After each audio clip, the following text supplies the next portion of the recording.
O 6º episódio do Pode Falar está no ar e hoje é o vídeo mais sério desde que a gente começou a fazer essa série.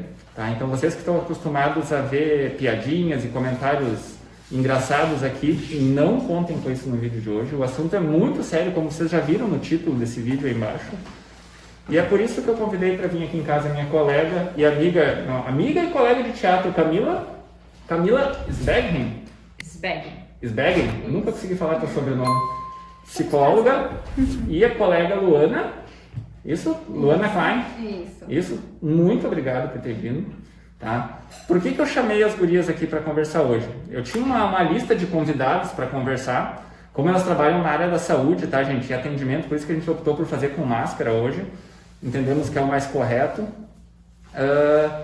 Eu tenho percebido algumas coisas aqui em Dois Irmãos, principalmente, questões que eu já vivi pessoalmente também, que me chamou muito a atenção na relação na questão das crianças, dos adolescentes, principalmente. E aí eu peguei toda aquela lista que eu tinha de convidados para gravar aqui, então vocês esperam um pouquinho, fui lá, corri no consultório das gurias, a gente precisa conversar sobre isso, a gente precisa compartilhar isso com as pessoas. Tá? E diferente dos outros vídeos que vocês veem normalmente que eu estou pedindo para se inscrever, para curtir, eu nem vou pedir isso dessa vez. A única coisa que eu peço, se puderem, é compartilhem esse vídeo. Tá? Compartilhem pelo Facebook, no WhatsApp, porque provavelmente, vamos ser otimistas, digamos, o que a gente vai falar aqui não está acontecendo na casa de vocês, na família de vocês, mas provavelmente tem situações que estão passando despercebido dentro de casa muitas vezes, tá? Ou com amigos dos filhos de vocês. Então a gente vai conversar sobre assuntos bem sérios, bem delicados aqui, né, gurias? E tentar esclarecer algumas coisas, tentar alertar sobre algumas coisas que estão acontecendo, né? O que foi o episódio que me fez procurar as gurias? Tá? Podemos começar por aquele assunto? Tem eu chamo de segunda epidemia, sei lá, embora isso já aconteça há muito mais tempo, né? Não está ligado a essa epidemia, não está ligado ao confinamento das crianças dentro de casa, mas tem algo que acontece com os jovens hoje que é muito triste, é muito sério, que talvez vocês nunca tenham percebido isso, mas é a questão da mutilação. Tem muitos jovens, muitos adolescentes que estão se mutilando, se cortando em algumas partes específicas ou às vezes até aleatórias do corpo. Isso como consequência de algum transtorno, seria esse o nome, ou doença, alguma coisa, questão mental que está atordoando, que está incomodando e acabam provocando essas dores, né? E eu percebo isso em Dois Irmãos, como eu comentei com elas, tá? Eu percebo muito isso nos jovens Dois Irmãos, como eu já vivi isso com o meu filho, já passei por isso quando ele era adolescente. A gente começa a perceber, a prestar atenção nisso em outros jovens, e a gente começa a perceber, por exemplo, quando um jovem está no caixa do mercado, ou no restaurante, ou farmácia, padaria, qualquer coisa, normalmente num dia quente e ele está com roupas compridas, tipo moletom, alegando muitas vezes que é questão de estilo, coisa assim, pode ser que seja, mas em alguns casos é porque está tentando esconder esses machucados, esses ferimentos, né? Isso fica bem claro quando eles vão levantar o braço para alguma coisa, para pegar alguma coisa, para pegar um copo d'água, por exemplo, e seguram a manga assim, ó, porque não querem mostrar os pulsos, muitas vezes estão cortados. Então isso eu tenho percebido muito em Dois Irmãos, muito, e eu queria começar essa conversa com vocês falando sobre isso. Primeiramente, então, obrigada pelo convite. E eu que agradeço pela disposição de vocês. É um prazer estar aqui, ainda mais ao lado da minha amiga e colega Camila, né? E falar de saúde mental neste momento é de uma relevância absoluta, né? Eu acho que nunca se falou tanto de saúde mental como nos últimos tempos, né? Propriamente pelo que essa pandemia vem fazendo a gente repensar a vida da gente, né? Os valores, né? Então, de uma certa forma, esse assunto começa a vir à tona, né? E também eu fico pensando, antes talvez de entrar nesse assunto, assim, de trazer um pouco sobre a adolescência, essa fase, Sim. né? Que é tão complexa, né? Também, que envolve tantas outras questões, assim, né? Porque o adolescente, ele já está em luto, né? No luto de idealização que eles tiveram dos pais e também uma capacidade crítica que vem acontecendo na adolescência, porque na infância a gente tem os pais como super-heróis e tá tudo certo, mas na adolescência isso precisa deixar de acontecer, precisa se reeditar de uma outra forma, né? Que daí vem essa capacidade crítica, onde a gente percebe que nossos pais não são perfeitos, né? Que eles são seres humanos, inadequados, né? Que daí... Que eles erram. Que eles erram. Que em algum que momento, provavelmente, a partir desse momento da adolescência, a vida do jovem, no caso, passa a depender também dele, não 100% dos pais, digamos, não ganha tudo, né? Não tem todo aquele apoio que ele tem, digamos assim, começa a ter mais responsabilidades, talvez isso também contribua. Sim, e ele precisa, né? E agora com a pandemia, ele tem o contexto familiar e também tem o contexto social. E foi tirado dele o contexto social. O único contexto além da família. E ficou esse vazio. E como é que lidar com isso? Né? Então, é uma questão também nova para todo mundo. Todos nós estamos sendo afetados, lesados de alguma maneira, né? Pela instabilidade de conhecimento ainda da doença, pelo bombardeio de informação, né? Pelas fake news também, pelo luto da rotina, pela falta da rotina, né? Então, as pessoas que se colocaram em risco para estar trabalhando na pandemia, ou as outras pessoas não privilegiadas, falando de um contexto também social, né? E o home office, que é novo, né, para todo mundo, essa nova reorganização de vida. Imagina as crianças e os adolescentes no meio disso tudo. Né? A gente faz essa contextualização, né, Beto, porque a adolescência por si só é esse período de transição, né, onde a gente precisa olhar para ele como um período de transição justamente para entender, porque muitos dos fatores ou dos sintomas de alerta, para a questão das autolesões e automutilação, são normais e esperados desse período da adolescência, né? Então, por isso que a gente precisa fazer essa contextualização para a gente poder identificar. Porque o que vai trazer daqui a pouco um comportamento de risco, que a gente vai ter que começar a ter atenção, são essas mudanças bruscas que vão ocorrer, né? Então, acho que é por isso que é importante o que a Luana traz, né? Da gente poder contextualizar que a adolescência, ela é um período que todo mundo vai passar, né? Todo mundo já passou, né? Quem não passou ainda vai passar, né? E quando a gente fala das autolesões, que talvez seria o termo hoje mais apropriado para a gente falar das mutilações, né? Porque a mutilação, como o próprio nome já diz, né? É questão de uma amputação, então mutilar o corpo, tirar algo, né? Tem também a questão de que o adolescente pode estar se queimando, né? Muitas vezes assim, casquinhas, né? Tem uma ferida e sempre fica futricando, fica tirando, né? Então são esses momentos que a gente começa a olhar, a cuidar. E normalmente, como tu traz, né? O casaco, a manga, que é aquilo que é mais fácil, né? Os lugares de fácil acesso. Então, braços, tronco, né? O peito, abdômen, coxas, pernas, né? Normalmente onde ele tem um fácil acesso. São esses os lugares que normalmente são ocupados para essa forma de tentar amenizar aquele sofrimento, né? E isso necessariamente não tem um nome, né? Muitas vezes é aquele sofrimento que está difícil de ser nomeado naquele momento da vida. Sabe que essa semana ainda eu falei com uma adolescente que está passando por isso, tá? A família não sabe ainda, inclusive, mas vai ficar sabendo, vamos conversar com eles. E ela me disse que ela faz isso, para vocês que estão talvez surpresos com essa questão, não entende? Essa questão dos cortes, da autolesão que eles fazem, então, são cortes algumas vezes aqui nos pulsos, às vezes um pouquinho mais para cima, ou como a Camila falou, na coxa, em algum lugar de fácil acesso, normalmente superficiais. Isso é para provocar uma dor física, palavras da adolescente, para conseguir superar uma dor mental, ou um grito que eles chamam, uma angústia dentro da cabeça que está tão grande, uma vontade de gritar, uma dor tão grande, que acabam provocando uma dor física para conseguir esquecer um pouquinho por esse momento.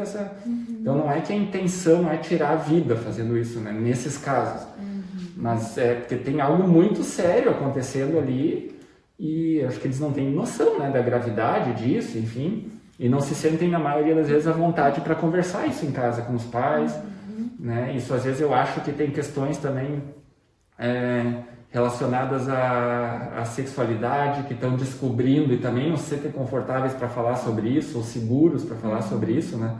Então, por isso o alerta de que a gente falou, de prestar atenção, né? Prestar atenção em casa, conversar com os filhos, porque muitas vezes eles falam na rua aquilo que não tem coragem de falar dentro de casa, né? E a Luana falou antes aquela coisa de tirar o convívio social, tirar a questão social, e eles estão, na verdade já vinha isso, né? Já é uma tendência acontecendo, eu acho que só potencializou agora nesse período de pandemia, que é substituir esse convívio social que eles têm na escola, nas pracinhas, no futebol, os amigos, por amigos online, né? Muitas vezes desconhecidos e que às vezes têm as mesmas dores, digamos assim, e eles vão retroalimentando aquilo um no outro.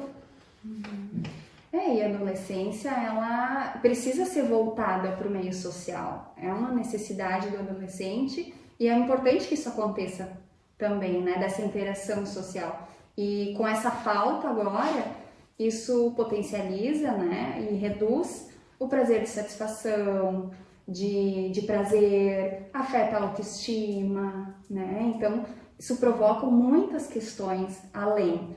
Mas também é importante trazer que esse adoecimento psíquico não veio em função da pandemia. Sim. Né? Não veio por si só. Algo que já não estava funcionando muito bem, né? Naquela família, naquelas relações com aquele adolescente, isso potencializou na pandemia. Talvez tenha só se agravado pela mudança, digamos, da rotina. Exatamente.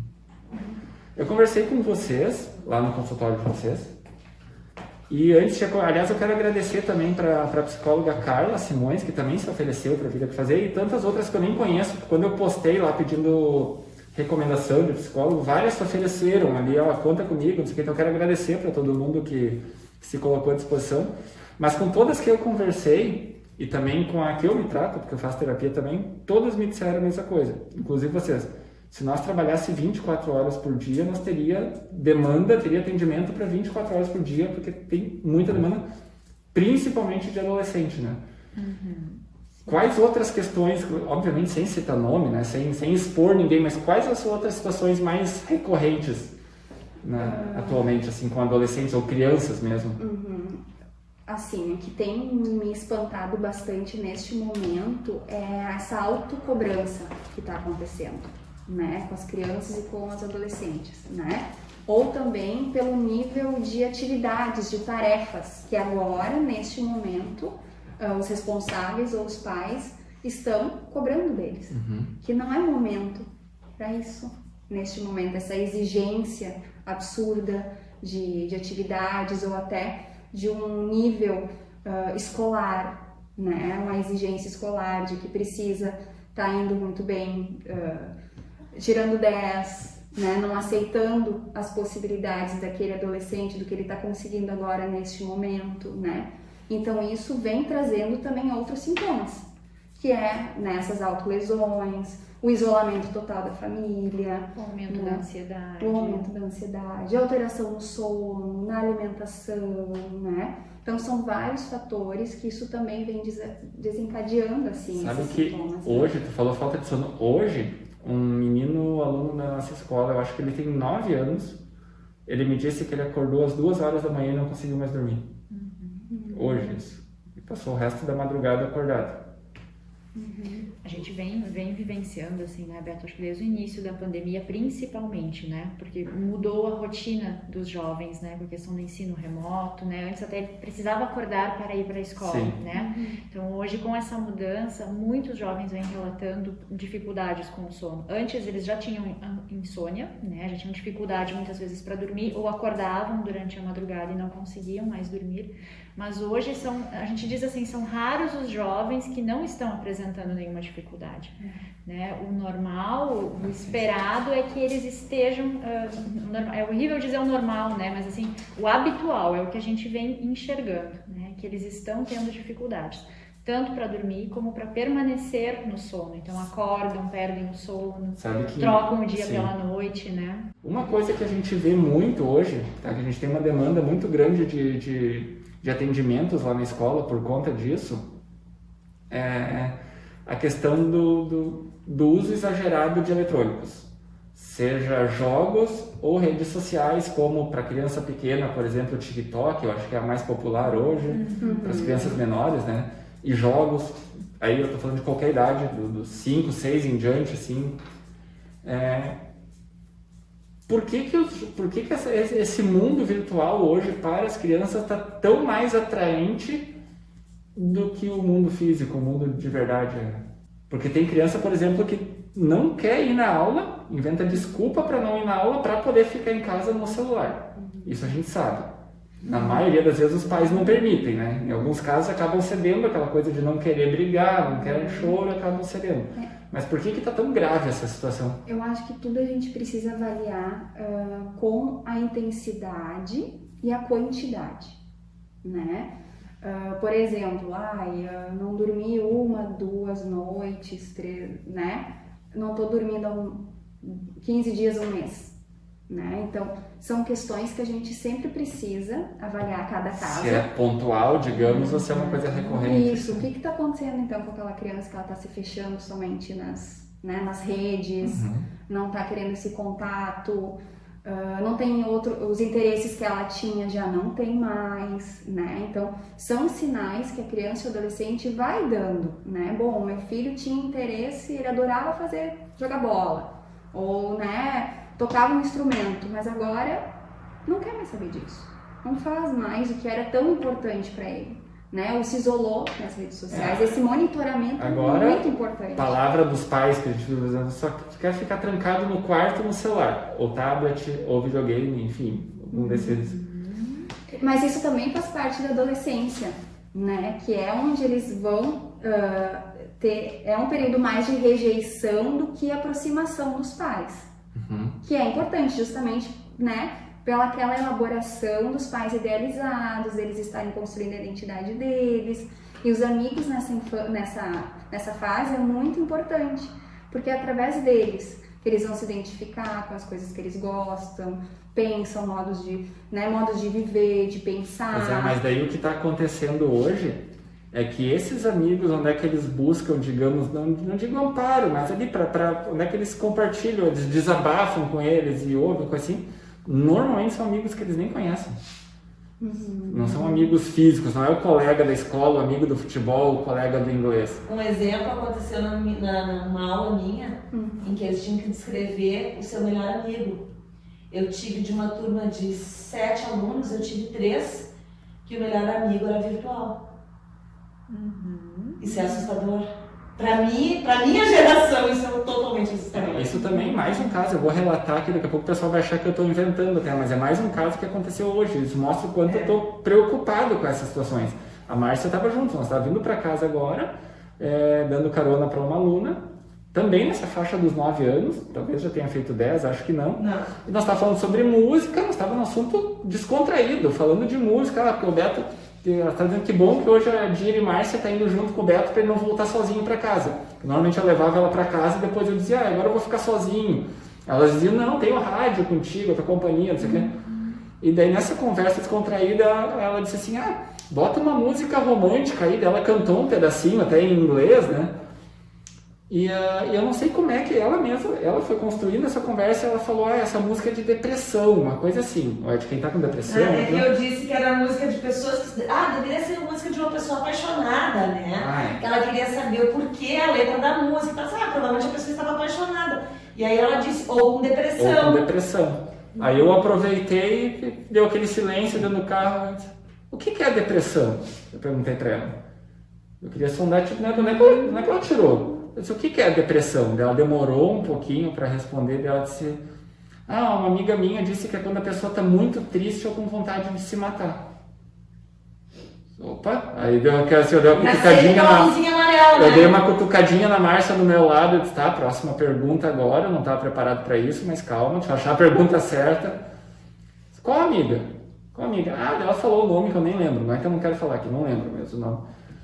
Aí eu disse, mas essa é tua amiga. Daí eu já comecei a imaginar, né? Com base em tudo que eu ouço lá na escola, eu já comecei a imaginar. Eu disse, mas essa é tua amiga de onde? É do Roblox.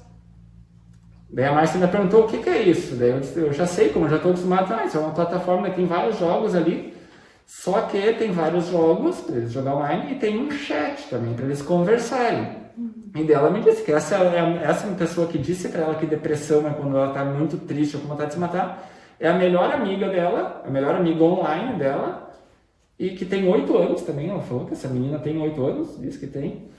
E aí eu fiquei pensando assim, aí ali até encerrou o assunto, eu fiquei pensando, como é que eles chegaram? Eles estão jogando um joguinho, como é que eles chegaram nesse assunto para falar sobre o que é depressão?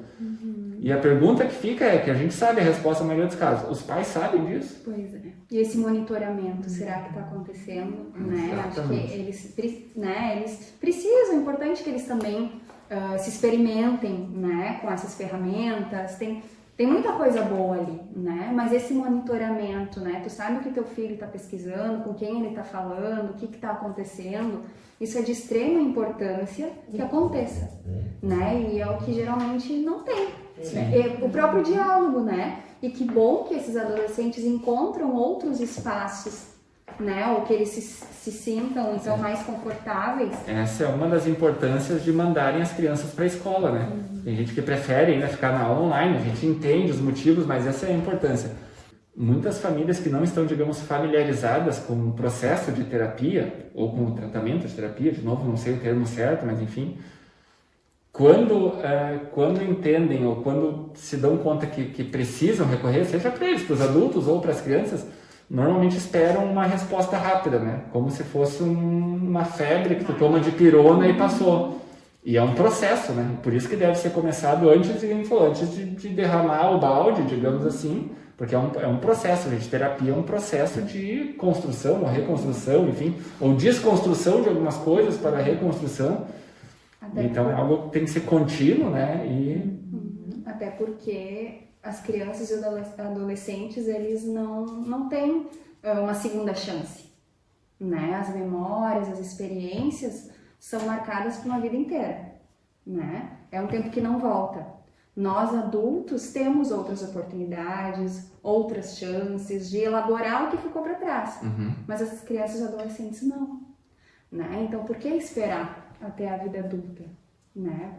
Para acontecer isso, né? Se pode ser prevenido lá na infância ou na adolescência. Porque enquanto está acontecendo na infância e na adolescência, não está cristalizado, né? Quando nós adultos vamos à terapia, as coisas já estão cristalizadas, já aconteceram há muito tempo, né? Cristalizada quer dizer, tipo assim, já cicatrizou, já calcificou ali em volta, já está... Isso, então assim, a criança e o adolescente, ele ainda está nessa fase mais moldável, né? Tu ainda consegue agir enquanto está acontecendo, né? Então não precisa ser esse nível de sofrimento tão grande, né? Claro, é muito complicado, é sofrimento sim, né? Porque está vivendo, mas não como um adulto que de repente já criou ferramentas e muitas vezes estratégias que não são adaptativas ou que não são funcionais para poder lidar com o problema, né? O adolescente também está fazendo isso, a criança também está fazendo isso, né? A birra, o corte, né? São pedidos de ajuda, né? Que ele para poder denunciar que alguma coisa não está bem, né? Então ainda está ali, tá? É mais fácil de moldar. Digamos assim, a birra, a teimosia, tu inclui nesse pacote. Sim, né? Muitas vezes uma criança que para os pais é uma birra, que ele está querendo chamar atenção, ele está denunciando que alguma coisa não está bem. Né? Que alguma coisa ali naquele funcionamento familiar não tá legal, né? Muitas vezes pode ser até, digamos assim, eu preciso que tu me olhe, né? Eu preciso da tua atenção. Muitas vezes aqueles pais que trabalham muito, e a gente sabe que precisam, né? Então, trabalham o dia inteiro, a criança fica na creche, chega em casa de noite, a criança começa o tempo todo a correr atrás deles, né? Pai, mãe. Aí só um pouquinho, filho, só um pouquinho. Sempre vai ficando para depois, né? Parece assim, mas eu preciso fazer, é urgente, é o trabalho, é a comida, é a janta, mas às vezes é aquele tempo de qualidade que seja às vezes 5 minutos de tu parar e dizer o que foi, né? E prestar atenção na criança naquele momento, né? Isso vai criando aquele ambiente de respeito, aquele ambiente de segurança para ela, né? Então ela se sente segura que tem alguém ali olhando por ela. Então quando a gente vai falar do adolescente lá que se fecha no quarto, a gente tem que olhar para como foi essa criança. né? Será que ele foi também essa criança que quando vinha e chamava, os pais sempre diziam, depois, ou só um pouquinho, depois a gente vê, ou estressado, enfim, por conta de todas as demandas de trabalho, de dia a dia, a gente sabe que é muito cansativa essa rotina, né? Às vezes acaba perdendo a cabeça, brigando, gritando, né? E a criança vai se fechando, tipo assim, eu não posso contar, eu não posso falar nada em casa porque eu vou ser punida, né? Olha só, meu pai tá gritando comigo, tá brigando comigo, né? Então tudo isso também vai levar para isso que a gente está olhando ali na adolescência, né? Então começa muito antes, né? Eu já diria que começa lá nos primeiros anos, né? Lá no bebê isso já começa, né? Então a gente vai tendo que olhar sempre, por isso que a gente fala, cada caso é uma sentença. Não dá pra gente pegar e também colocar tudo no mesmo pacote e dizer agora não é culpa dos pais que não conseguem dar atenção pros filhos. Sim, não tem uma regra, né? Não é isso, né, gente? Tá longe de ser isso. A gente também se coloca no lugar desses pais e sabe o quanto desafiador é hoje em dia poder ficar responsável pela educação de uma criança, né? Ou não é nem pela educação, eu diria pela formação. A gente está falando de passagem de valores, de uma construção de caráter, né? Desse funcionamento da criança, desse funcionamento familiar é muito desafiador, que nem tu diz. Tem o mundo da tecnologia, dos jogos, ele é muitas vezes muito mais chamativo, né? Quando tu tem naquele mundo ali, quando tu tem uma frustração, quando tu perde, quando tu morre, alguma coisa assim dentro do jogo, tu aperta um botão e começa de novo, do zero, né? E a vida não é assim. E quando eles começam a perceber que a vida não é assim, que eles têm que encarar o problema, digamos assim, começa a acontecer aquilo que eu vejo, por exemplo, que de vez em quando eu recebo, ganho um seguidor novo no Instagram, aí eu vou ver quem eu não conheço, mas espera aí, mas aí eu começo a ver, mas essa foto eu conheço. Meio trabalhada assim, aí eu vou ver, um ou uma adolescente que criou, palavras deles, uma vida virtual paralela para interagir por ali, um perfil, não é só um perfil paralelo, é realmente uma vida deles, são aquela pessoa, fazem outros amigos para fugir da realidade, né? Aí vai chegar numa entrevista de emprego depois, né, vão se deparar com algumas situações que eles na vida real não estão acostumados a lidar com a ansiedade, que faz parte, né, com o receio, com o medo, porque eles não estão sendo confrontados com essas realidades que nós fomos, né, que na nossa época isso não era tão não existia dessa maneira que existe hoje na nossa vida, né, da maneira que tomou conta, assim, né. Facilitou muito, facilitou. Né? Talvez existiam naquela época outros recursos para evitar ou para lidar com isso, né? Exato. Mas daí hoje a tecnologia facilita. Mas também tá falar, que a gente falou, né? que mudou, né? Porque você para pensar, não sei, vocês são mais novas também, mas tô chegando nos 40 agora, na minha geração, não tinha essa coisa dos eletrônicos, tinha videogame, mas era de pouco acesso, assim, não era popular. Mas tinha aquela coisa de que hoje a gente fala com vantagem, até circula no Facebook há bons tempos, ficava até tarde na rua com os amigos, aquelas fotos na frente de casa, jogando bola. Mas se parar para pensar, talvez também era uma forma de fugir dessa coisa de chegar dentro de casa e se frustrar com alguma coisa. Então, nós não tínhamos celular, o tablet para ficar trancado no quarto, então ficava na rua com os amigos. Então, era uma forma daquele momento. Qual era a briga da época, né? Era que os filhos voltassem para casa, né? A hora de entrar em casa sem ver a briga. Se eu precisar chamar 2 vezes, minha mãe falava, a segunda ninguém queria. Isso que tu trouxe, né, Beto, de se frustrar e esperar, porque hoje tu não gosta de um vídeo, tu consegue trocar na hora. Claro. Eu vejo pelo meu filho em casa, ele tem 1 ano e 8 meses, né? Em alguns momentos a gente coloca um desenho, né? Mas ele já não gostou do desenho, ele já pede pra trocar, né? E a gente não, rápido, agora né? rápido, né? Não, agora tu vai Mas esperar. sabe que isso aí reflete em outras situações também, que a gente, desculpa por estar falando muito da escola lá, mas normalmente eu não falo da escola nos vídeos, nenhum vídeo eu falei da escola até agora, mas como a gente lida com crianças e adolescentes lá, então a gente acaba vivendo isso. E se vocês são pais, vocês que estão vendo o vídeo, são pais de alunos da escola, da coach, estão preocupados que talvez algum dos casos que eu falei é de filho de vocês, não se preocupem que os casos que são na escola a gente já conversou com as famílias, né? Já fizemos o que tem que ser feito. Então se vocês não foram chamados ainda é porque não é com vocês. Mas a gente vê muitos casos lá de crianças que começam o curso, tá gostando, tá tudo normal, mas se qualquer coisinha acontecer, trocou o professor, trocou o horário do curso, não quero mais fazer. Mas é muito aquela coisa do que vem me falando do videogame, do videozinho, não tô gostando, troco, vou fazer outra coisa. Só que daí, é que a gente falou, vai chegar numa entrevista de emprego, no emprego mesmo, né, vai ver que não é assim, que tem coisas que talvez não é da forma como tu gostaria, mas tu tem que passar por aquilo ali. Então a vida real, digamos assim, não é como a gente vê no videogame, né? A gente falou muito dessas questões de crianças que não se abrem dentro de casa, digamos assim, né, e acabam expondo para terceiros os seus problemas. A gente falou de autolesão, falou de outras questões. Deixa eu só pedir uma coisinha para o pessoal que está em casa, pais principalmente, ou tios, avós, enfim. Se for possível, eu sei que é difícil fazer isso, talvez tentem assistir esse vídeo junto com seus filhos. Não na condição de fiscalizar, de vistoriar, não é isso. Também não mete uma pressão assim para pedir para ver se está machucado ou não. Mas conversem com eles sobre isso. Mostrem para eles que vocês não sabiam disso. Perguntem se eles conhecem de repente alguém que está passando por isso.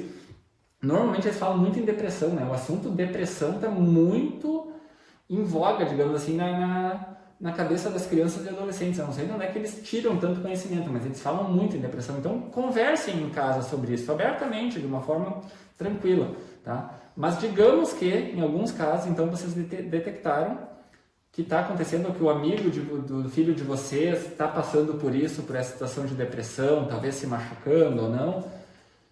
Como abordar isso com eles? Qual é a orientação? Qual é o conselho de vocês nesse caso? Como os pais devem agir com as crianças, com os adolescentes ao descobrir isso, e qual é o próximo passo? A quem recorrer? Que tipo de ajuda eles precisam? Esse é um tema bem delicado, né, de como abordar isso, né, Beto? Até porque a gente falava anteriormente, né, de não criticar. Acho que esse é o primeiro ponto, né? Eu acho que é chegar e não xingar o adolescente, o jovem, pelo que está acontecendo, né? Brigar e culpar ele por aquilo ali, ou acusar, com certeza a pior das opções. É a pior das situações, porque vai fazer com que aquela situação que já está complicada, já está difícil, fique ainda mais, né? Porque pode ser um gatilho para uma nova crise, né? Então é a gente conseguir escutar abertamente, com todo o respeito, né? Com todo o carinho, tentar ouvir, né? E entender o porquê que aquilo está acontecendo, né? E dizer que está ali junto, né? Para poder buscar auxílios, formas de poder lidar com esse problema. A gente falava muito que a autolesão, ela é uma forma de aliviar um sofrimento que é psíquico no corpo, né? Por quê? É tão insuportável sentir aquela dor psíquica que a dor provocada no corpo, ela é mais fácil de ser lidada, né? Até porque quando a gente tem um ferimento, nosso sistema nervoso central libera endorfina. Então a gente sente prazer e isso alivia a dor. Então muitas vezes quando o jovem está se cortando, ele vai ter essa sensação de prazer, né? E isso levando... Só que é um prazer momentâneo, né? Não é algo que vai realmente... Mas talvez por isso que eles fazem com recorrência também, né? Dá pra comparar com droga? Porque a droga também provoca prazer, né? De certa forma. Mas, né, quimicamente, tem a química, né, da droga. E aqui é uma resposta fisiológica, né? O corpo, tem uma resposta fisiológica. Tem uma brincadeira, uma piada, que fala assim, tô com uma dor de cabeça muito forte. Quer que passe a dor de cabeça? Dá uma martelada no pé. Tu vai esquecer a dor de cabeça. Então, é mais ou menos isso que eles fazem. É substituir uma dor, digamos, mais suportável para aliviar outra. Que eles não estão conseguindo controlar, digamos assim. Isso. Em algumas situações sim, em outras porque o que leva daqui a pouco a autolesão não é só uma razão, né? Então, muitas vezes a gente está falando de ansiedade, de depressão, né, desses problemas, mas às vezes também está relacionado a eu não me sinto no mundo, eu não consigo sentir que eu existo, né? Então, o que acontece? Eu me corto porque daí eu me sinto. Eu consigo sentir, eu vejo que eu estou aqui, né? Então também tem este lado, tem a questão do alívio do sofrimento, dessa dor, que é mais fácil de lidar talvez com algo que é palpável, eu vejo, eu consigo tocar, eu vejo que cicatriza, né, passa, dói quando eu corto, eu sinto prazer quando eu corto, mas depois alivia. Então por alguns dias, né, algumas horas eu tenho esse alívio e depois eu volto novamente a ter esse sofrimento. Diferentemente, por exemplo, de uma dor que ela é emocional, que ela é psíquica, porque ela não é mensurável, ela não é palpável, eu não enxergo e ela está o tempo todo comigo, porque ela está nos meus pensamentos, né? Então eu preciso transferir isso para o corpo, eu preciso dar um sentido para isso. E como hoje a gente está com uma dificuldade muito grande, né, de poder trabalhar com o que é psíquico, porque tudo é muito concreto, tudo é muito no real o que a gente vem vivendo, também dificulta ainda mais esse momento. Então, uma das formas que hoje a gente encontra para poder trabalhar isso é com o auxílio da psicoterapia, né?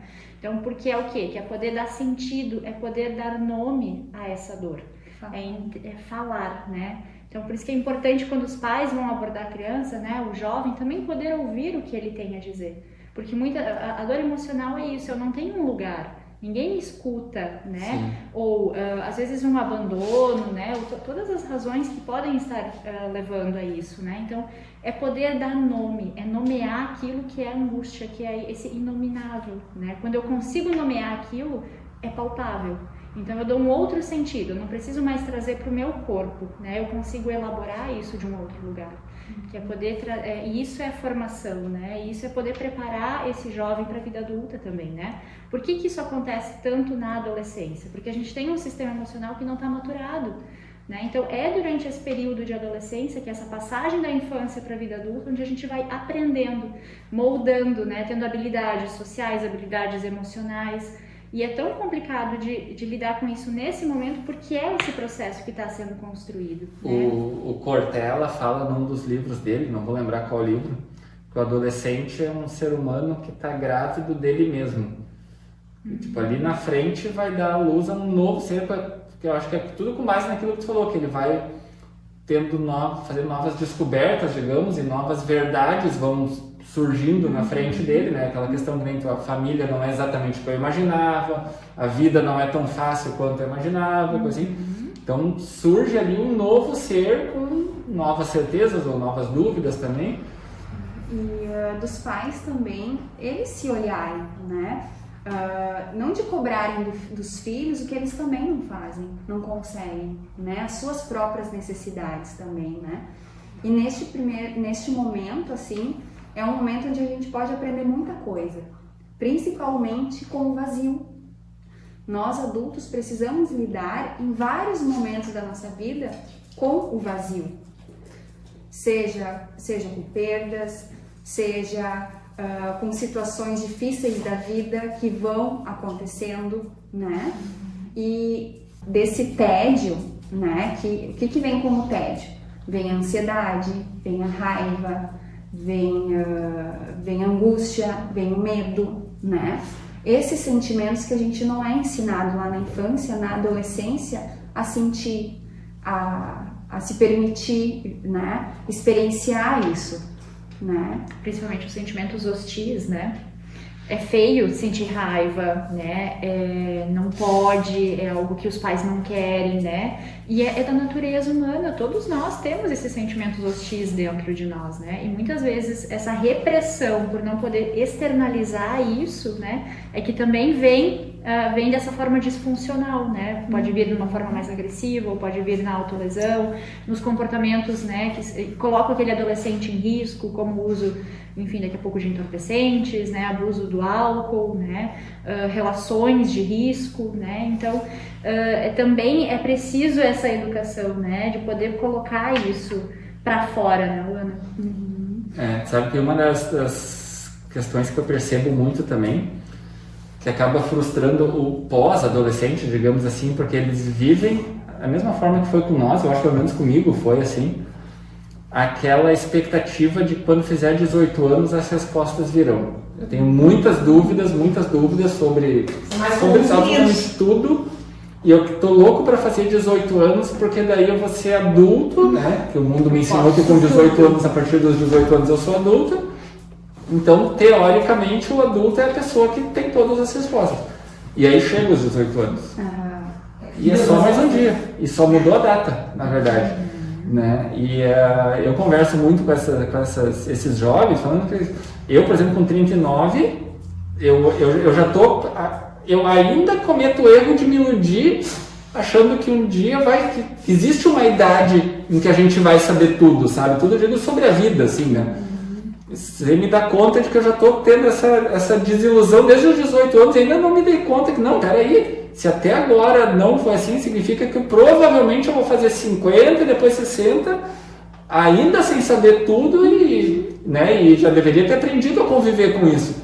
Só que naquele corte dos 17 para os 18 ali, parece que esse baque é muito grande, assim, quando a pessoa se dá conta que, não, peraí, não mudou nada. Eu ainda não tenho o emprego que eu queria, eu ainda estou tendo que prestar satisfação em casa, digamos assim, eu ainda não estou morando sozinho, como eu achei lá com 15, eu achei que quando eu fizesse 18 eu ia estar.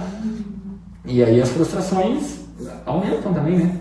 E tu sabe que isso sempre me faz pensar do quanto isso é uma construção histórica, né? Porque essa ideia de que quando eu fizer 18 é quando eu for adulto. Quando eu for adulto eu vou ser ouvido, então eu vou poder falar e vou ter voz, né? Interessante. Então aquela coisa assim, antes as crianças não participavam, por exemplo, assim, das escolhas, elas não eram nem ouvidas, né? As crianças ficavam, tipo, numa outra mesa, num outro cômodo, não poderiam ficar junto com os adultos, né? As conversas de adulto e as conversas de criança. Sim. Hoje a gente tem um movimento social e vem sendo construído historicamente de trazer essas crianças, né, de escutar essas crianças e esses jovens. E isso também é diferente de fazer todas as vontades ou acatar tudo que está sendo dito. Trazer o jovem para o processo de decisão da família não significa fazer tudo o que ele deseja, que é o que muitas vezes alguns pais acabam confundindo quando a gente fala sobre isso, né? Então, assim, hoje quando tu pode ouvir aquele jovem, ele já não precisa mais esperar até os 18, quando eu for grande, quando eu for adulto, as pessoas vão me ouvir, né? Então, talvez tentar mudar um pouco esse paradigma que a gente tem, que é isso que tu diz, assim, de eu vou saber o que fazer, ou eu não vou errar, ou eu aprendi tudo. Eu já vou saber o que eu quero ser quando crescer, digamos assim. Né? Sabe que essa semana me chamou a atenção, tu tocou num ponto importante agora. Me chamou a atenção porque eu meio que fui pego de surpresa e refletindo sobre aquilo ali, eu percebo que eu acho que em alguns momentos, eu tenho certeza que em alguns momentos eu cometi aquele erro, mas aquela coisa de nunca ter pensado sobre isso. Eu vi uma postagem do Neves, o policial Neves aqui de Dois Irmãos, que ele é do ProErd, enfim, ele é muito engajado com criança também. Eu vi uma postagem dele, aliás, o Neves vai estar aqui, daqui uns dias vai estar aqui conversando com nós também. Eu não vou lembrar exatamente qual é que era, tá? Era um parágrafo, mas dizia basicamente assim, compartilhar com as crianças, com os filhos, com o adolescente, tudo aquilo que tu tá sofrendo, todas as tuas angústias, adultos, teus problemas, no sentido de, tipo assim, achar que, não, acho que ele é meu filho, tem direito de saber, né, tipo assim, tudo que está acontecendo de problema na família, em casa, digamos assim, compartilhar tudo com a criança é errado e tem nome, até se eu não me engano, o nome é termo incesto moral, alguma coisa assim. Não sei se vocês já ouviram falar nessa expressão. Mas na verdade eu lembro aquilo ali, que eu li umas 4 ou 5 vezes, até quando eu li a primeira vez me chamou a atenção, disse, caramba, eu já fiz isso. E daí eu li de novo, para entender de novo, e começou a fazer sentido. Disse, não, faz sentido mesmo. Mas também, né, aquilo, os pais que estão assistindo isso em casa, por acaso se depararem, ou já estão se deparando com os filhos em casa, em depressão, trancados no quarto, os pais não sabem tudo. Os pais não sabem tudo. Os pais erram. Vocês não se sintam culpados pelo que está acontecendo. Cada pessoa, cada ser humano, acho que tem a sua história, a sua construção, né? Ninguém é perfeito, comete erros, enfim. Nós 3 adultos aqui, a mais estamos aqui hoje como consequência de tudo que a gente fez. E nem tudo que a gente fez foi certo, a gente errou, então é normal, né? Então não se desesperem, a gente está aqui justamente para dar algumas dicas, né? Salvo algumas exceções, pai e mãe erram querendo acertar, né? Não tem receita, né? Seria muito bom se cada um tivesse um psicólogo dentro de si, né?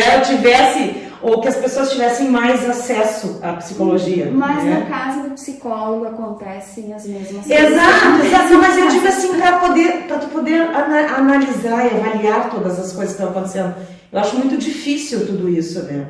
Eu me lembro quando, um tempo antes de Matheus, o filho do Beto, vir morar conosco, eu ainda disse pro Beto, a gente precisa ter um acompanhamento para entender o que está acontecendo com o Matheus, né? Precisa entender o que acontece com ele, por que acontecem essas coisas com ele, porque a gente sozinho não vai conseguir descobrir, né? A gente precisa de ajuda, e aí foi que a gente buscou ajuda para poder entender esse mundo dele, esse universo dele, né? Mas eu acho que é muito difícil ser pai e mãe. Acho que é a coisa mais difícil que existe. Desafiador é a palavra certa. O que fez muito sentido para mim também agora, né, trazendo também uma experiência pessoal, né, e de coisas assim que a gente vem estudando, como a gente relaciona a produtividade com correria, né, correrio. E isso vem muito lá da infância também, né, que a gente vê os nossos pais trabalhando, né, e dá a impressão de que eles estão sempre ocupados. Sim. E a gente vai entendendo que isso é certo. E quanto mais tu trabalhar, mais dinheiro tu vai ter, e é isso que vai te trazer felicidade, Isso, né? e Então tu tem que trabalhar muito, tu tem que estar o tempo todo trabalhando. E que é essa maneira correta, né? E a gente vai entendendo que esse é o funcionamento. E que se divertir, o não fazer nada é errado. Então, como a gente escuta adolescentes já, ou adultos, eu não consigo não fazer nada. É muito difícil. Eu preciso estar fazendo alguma coisa, né? E o Prazer, Beto.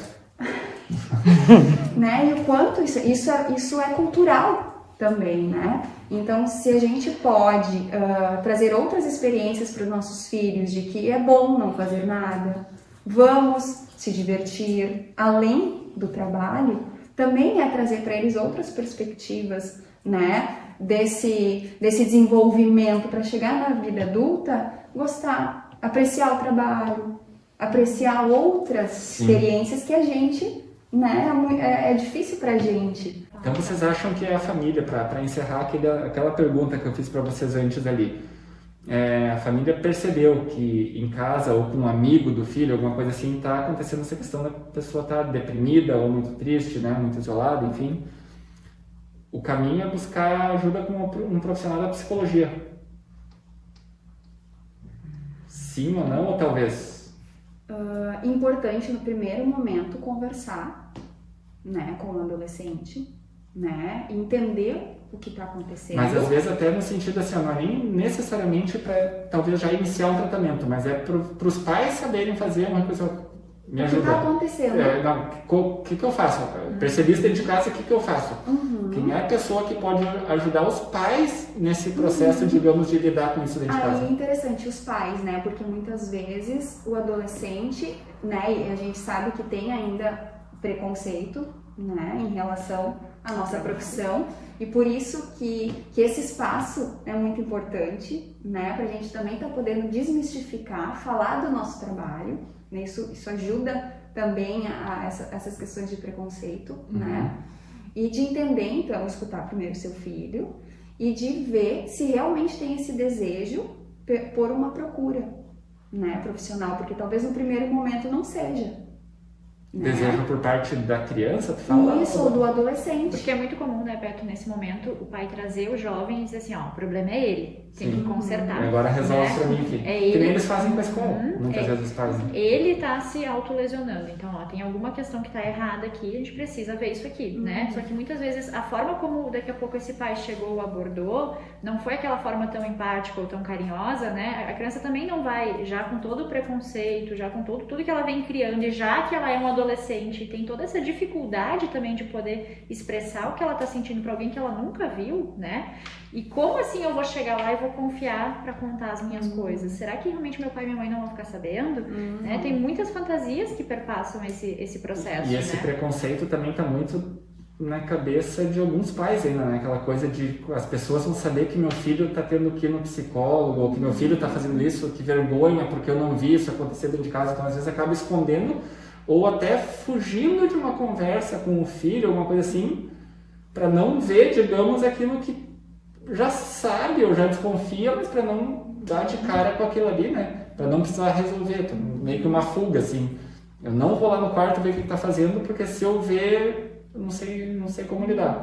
Isso. Aí os pais podem me procurar essa ajuda, né? Sim. Diferente de quando tem essa recusa ou essa resistência ainda do filho, né? Mas tem situações que o adolescente já chega e já diz, não, eu quero ir num psicólogo, Sim. né? Então, quando isso acontece, isso também já facilita. Porque, de novo, né, eu falo, pais, ou também não precisa ser pais, mas o adulto não tem todas as respostas. Já teve situação que aconteceu lá na escola, que eu não soube lidar na hora ali, era uma situação que precisava de uma intervenção na hora, eu liguei para minha terapeuta para pedir um auxílio para ela, olha, tá acontecendo isso agora, o que eu faço?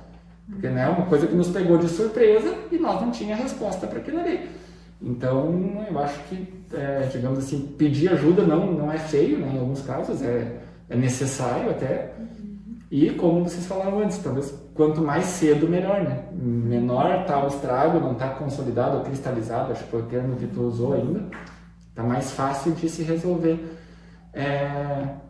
É importante, né, Beto, que a pessoa possa procurar alguém que ela sinta confiança para poder falar, né? Que a gente falou, a gente vai falar, enfim, do nosso trabalho, que é o que a gente conhece, né, e tem propriedade para poder falar. Mas daqui a pouco uma criança, um jovem, que daqui a pouco tem um médico aqui da família, que é de confiança, que já acompanha há algum tempo, né? Poder pedir essa orientação, né? Porque muitas vezes os pais vão se desesperar naquele momento, né? Nossa, a pessoa está se autolesionando, né?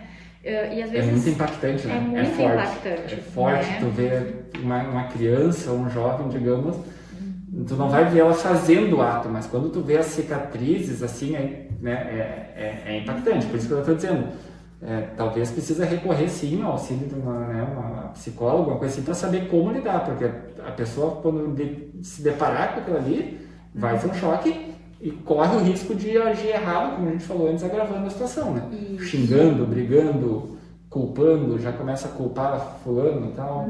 Então, às vezes, a melhor coisa deixa eu me acalmar primeiro, né? Ficou sabendo? Respira, né? Não fala nada naquele momento, espera um pouco, né? Aí volta de novo, né? Mais centrado, né? Justamente para poder ter essa conversa, né? Enquanto isso, daí, bom, eu vou procurar, daqui a pouco eu vou conversar com algum... Né? Às vezes nem que seja um amigo, né? Acho que é para poder fortalecer, não que esse amigo vai daqui a pouco ter as respostas, não. Sim. Mas é alguém que possa orientar, o que possa dizer, não, calma, respira, conversa com a pessoa, né? Conversa com teu filho, tenta entender isso, para daí sim pensar qual é a rede de apoio que a gente tem disponível, né? Vai pensar no serviço da psicologia, daqui a pouco um serviço médico de confiança que a família tenha, né? Um profissional para poder orientar. Muitas vezes é orientar primeiramente os pais, é poder fortalecer esses pais, para que daí sim eles possam levar esse filho adiante. Sabe que tem alguns pais que relataram na escola também, vamos falar de coisa boa agora, para não falar só de problema, que essa questão da migração para as aulas online, que aconteceram no início do ano passado, então no início do ano letivo, né, de 2020, trouxe também amadurecimento para as crianças, porque eles optaram por, digamos assim, entender o que aquela criança tinha de capacidade, auxiliar no que fosse necessário, mas dar responsabilidade dentro daquela nova realidade. Olha, agora a tua aula vai ser assim, então tu tem que estar pronto tal hora, já com o computador ligado, já com a garrafinha de água aqui na frente, já não sei o quê. Aprender a acessar a aula online. Não sabe? Vamos aprender junto, mas né, a criança não deixou de ter responsabilidades, ela teve outras, ela teve adequações nas responsabilidades, mas isso também foi interessante, porque os pais trouxeram isso como uma coisa positiva para nós durante as aulas online, que em alguns casos se surpreenderam com a capacidade da criança de se reorganizar e se adaptar àquilo ali, né? De assumir assim, não, agora eu tenho que fazer isso, agora antes era assim, agora é assim e está funcionando, né? Então, em alguns casos, sob certo ponto de vista, minoritário, digamos assim, mas pode ter trazido benefício, né? Algum amadurecimento para as crianças.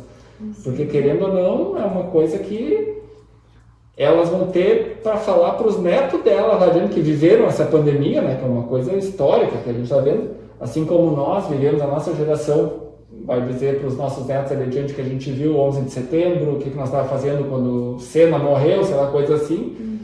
Durante o tetra da seleção, o penta, enfim, nós que vivemos ali, né, 90, 2000, eles vão ter também, olha, né, talvez se for muito pequeno, não vão lembrar exatamente, mas enfim, é parte da vida deles, né. E também por isso que é importante, né, falar com eles sobre isso, sobre a pandemia, como eles estão se sentindo em relação a isso, o que eles pensam disso. Claro que tu não vai falar 24 horas com eles sobre isso, ou deixar essas notícias o tempo todo, né? Mas também de falar com eles sobre o que está acontecendo, né? Não negar, não vamos falar porque senão vai assustar, né? Isso também é um outro ponto, né? Porque é o que está acontecendo no aqui e agora. Eu acho que é importante que eles entendam o que está acontecendo até para eles respeitarem essas novas regras, né? Aquela coisa de não ficar se abraçando, não ficar trocando garrafinha de água na escola, não ficar... Né? Todas essas novas regras que tem que seguir. O contato de vocês, das meninas, está aqui na descrição do vídeo, aqui embaixo, tá? Se alguém precisar marcar, vamos ver se vão deixar o e-mail, o telefone de vocês escolhem, não está aqui. Né? Alguma questão para finalizar que vocês acham, que vocês convivem no dia a dia, no trabalho de vocês? Talvez neste primeiro momento em relação à cobrança, né? O que está sendo possível para ti fazer agora, né? Se respeitar, né? Ainda está muito novo tudo que está acontecendo, né? A questão do home office, dentre tantas outras atividades, tantas outras coisas que estão acontecendo ao redor, né? Então não é momento de cobrança. É momento de se respeitar, se olhar o que está sendo possível para mim agora, né? Que é de poder entender que a gente não vive da mesma forma como estávamos vivendo em 2019, né? Houve essa ruptura, né? A pandemia veio e modificou esse nosso funcionamento. Então a gente também precisa deste tempo, então poder se respeitar e não se cobrar de uma forma exagerada é poder olhar para o que está acontecendo e poder perceber também os nossos limites, né? A gente falou o tempo todo aqui sobre criança e adolescente, mas tem que lembrar também que tem muitos adultos precisando de terapia também, de acompanhamento, digamos assim, né? De aconselhamento, acompanhamento e de tratamento nesse momento, né? Porque também a gente está falando dos desafios para as crianças, mas também tem para a nossa geração, digamos assim, né? Para os donos de família, enfim. Claro, e acho que esse é um ponto importante que até a gente não abordou, né? Que é essa questão do exemplo, né? Quando a gente fala que o adulto precisa, a gente está aqui falando dos jovens, não? Com certeza, né? Sim, os adultos também precisam deste espaço, né? Ou merecem este espaço. Eu ia citar essa questão. Se poder se permitir estar neste lugar, né? Porque não adianta a gente falar algo e fazer diferente, né? Quando a gente estava abordando antes essa questão do uso, por exemplo, indiscriminado da tecnologia, de celulares, da internet, não adianta a gente cobrar do nosso filho se a gente não sai também do celular. E o quanto hoje, por conta de toda essa nova demanda, a gente está muito mais tempo com o uso da tecnologia, né? É a reunião que ocorre, é ter que responder o WhatsApp que não tem horário para chegar, né? Porque também se perdeu um pouco deste horário, qual era o horário de trabalho. Hoje não tem mais isso tão definido. Para quem está pelo menos em home office, né? É aquele e-mail do chefe que chega às 10 horas da noite, é o WhatsApp que entra às 23 horas, né? Então, também de poder olhar para isso. Bom, se eu vou cobrar aquilo do meu filho, eu também preciso me submeter àquilo que eu estou colocando como regra dentro de casa. O pai ou a mãe querer que o filho largue o celular para jogar um joguinho, por exemplo, e se implique em ela também largar, o pai, a mãe, para participar e fazer com ele, né? Então, também abrir mão de algo, de algum prazer, talvez, a diversão, ou um momento livre ali para se dedicar a isso. E daí, como vocês falaram, a Luana falou antes ali também, a rotina dos pais também pode estar muito alterada, às vezes trabalha demais, ou coisa assim, está muito cansado, mas não se pode, digamos, fechar o olho para isso e fingir que não está acontecendo. Quando a gente está falando das crianças em casa, elas estão com muita energia para gastar, né? Antes elas estavam em casa só à noite, né? Enfim, por conta de escola, contraturno, existia um local onde estava sendo gasta toda essa energia, né? E hoje elas estão dentro de casa o dia todo, na maior parte do tempo. Então, tem essa energia para queimar, né? Como que eu vou, né? Então, como que eu vou gastar tudo isso, né? Onde eu vou me ocupar? Se essa minha rotina era de sempre estar ocupado. E quando a gente fala do jovem, né, ele também tem essa demanda. Antes ele estava com os pares, conversando, né? Bom, agora ele só está em casa, então sim, também muitas vezes ele vai recorrer à tecnologia porque é ali que estão os amigos, que antes estavam na escola, que ele via na rua, né? Bom, ele está ali, às vezes está no chat, está no jogo, além dos amigos virtuais, também tem os amigos reais, né? Que estão neste meio, porque hoje é a única forma que ele tem para poder acessar, né? Por isso do monitoramento. Pois é, justamente, porque aí é que tá, né? Um alerta, digamos assim, que a gente já falou aqui, mas de forma resumida. O fato do seu filho estar em casa, no quarto, embaixo da coberta, nesse fio no celular, aí tu acha que ele está em segurança por isso, não significa que ele está sozinho, né? Ele pode estar de forma remota, digamos, se prejudicando, falando com pessoas que, da mesma forma que tu não quer que um filho fale com um estranho na rua, que é aquela orientação de não fala com um estranho na rua, eles estão falando com estranhos no celular. Estranhos que mais facilmente conseguem enganar do que presencialmente, porque podem mentir idade, pode mentir sexo, pode mentir onde mora, pode mentir tudo, e eles às vezes meio fragilizados que encontram ali um refúgio para criar uma nova amizade, digamos assim, e aí é que pode começar coisas que a gente não quer, né? Poder falar sobre a internet, eu acho que seria uma outra pauta, né? Sim. Porque ainda é um mundo que as leis estão em construção, né? Então ali tu tem acesso ao mundo, né? Independente de onde tu estiver, tu nunca está sozinho. Então, com certeza, o quanto a gente precisa monitorar, né? Os pais precisam ter este monitoramento. E monitoramento não é... Um autoritarismo também, né? Mas sim de dialogar, de poder também me mostra o que tu tá vendo, deixa eu ver. Eu já vi criança dizer pra mim, criança de menos de 10 anos de idade, que trocou a senha do tablet porque a mãe estava vendo. E daí não queria que a mãe visse o que ela estava fazendo, os joguinhos e coisa assim. Criança com menos de 10 anos de idade. É muito difícil a gente conseguir respeitar essa linha que é tão tênue, né? Deste monitoramento para uma invasão. Até porque tem outra coisa que é bem realidade também, na maioria dos casos, é que os pais não entendem nada disso. Então eles podem ser facilmente enganados pelos filhos. Se eles forem olhar celular ou tablet ou coisa assim, os pais vão ver o que os filhos quiserem que eles vejam. Porque o resto eles conseguem ocultar, né? Eu, por exemplo, eu não tenho muito conhecimento de tecnologia. Eu admito, eu sou analógico, viu, falando isso. E a gente também não tem controle de nada, né? Achar que tem o controle de tudo é ilusório. Sim. Né? Então, o papel dos pais é orientar e conversar. E acreditar. Confiar, eu diria, né? Nessa educação. Nessa confiança. Exatamente. Então eu quero agradecer a vinda de vocês aqui, Camila, Luana, muito obrigado. Eu sei que a rotina de vocês é muito apertada, muito corrida, obrigado por terem disponibilizado esse tempo. Acho que o recado final fica isso mesmo, né, que a Luana falou agora, podemos terminar com isso.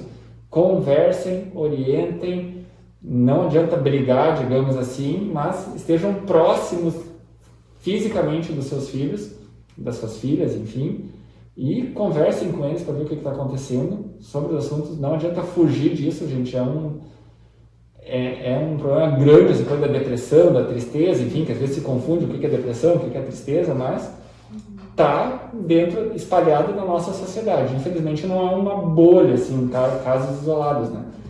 Eu diria, Beto, não estar presente fisicamente com seus filhos, mas emocionalmente. Emocionalmente. Porque a gente tem muitos pais presentes fisicamente, mas com a cabeça em outro lugar, e isso não se disfarça, né? Não se engana. Todo mundo na sala, mas está cada um no seu telefone. Ou está cada um na sala, mas cada um nos seus pensamentos, né? Então a gente precisa estar ligado emocionalmente. A família precisa estar ligada emocionalmente, né? E isso é uma construção que leva tempo. Não é algo que é natural, né? É algo que precisa de investimento. Muito bem. Muito obrigado, pessoal, que ficou até o final da conversa. Muito obrigado. Lembre de compartilhar esse vídeo, por favor. E agora vem aquela parte que vocês não assistem, que é o recado final que elas vão escrever só para mim aqui no projeto e para o TED. Muito obrigado e até o próximo episódio. Tchau, tchau. Valeu.